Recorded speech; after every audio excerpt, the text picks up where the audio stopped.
সেটা ছোটবেলায় আপনি যখন বানাবেন, মা এবং বাবার সামনে কোনো ইউনিভার্সিটি নাই, কোনো শিক্ষা প্রতিষ্ঠান নাই, মা বাবা ছোটবেলায় যে রকমের বানাবেন ছেলে সন্তান সেই রকমই হইবে।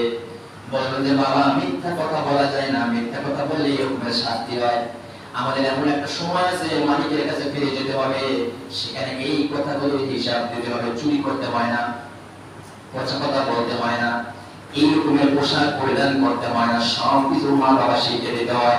প্রতিষ্ঠান থেকে কি শিখবে? শেখবে কি ওই যে ছোটবেলা থেকে মায়ের পিঠ থেকে 3 মাস পরে, আপনারা তো আমার থেকে ভালোই জানেন তাই না?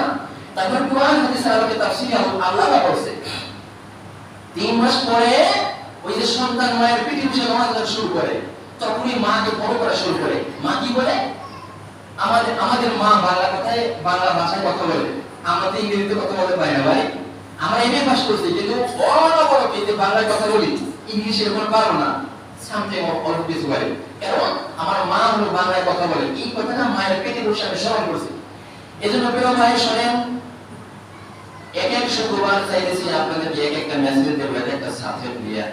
আর শুক্রবার যেহেতু মূলত কম সময় থাকে, আজকে মেসেজটা হলো প্রত্যেকের পরিবার এই বিষয়ে একদম উদাসীন, পর্দায় রাখেন না, রাখবেন। আপনার পরিবার পরিজনদের যাতায়াত যা কিছু দুনিয়াতে সব কিছু আপনি বহন করছেন, কিন্তু এইটা করেন না কি আমাদের দিন বলবে আল্লাহ আমার হাজবেন্ড, আমার বাবা, আমার বড় ভাই এই পরিবারের মেম্বার ছিল, এই বিষয়ে আমাদেরকে কিন্তু জানায় নাই, এই বিষয়ে জানায় নাই।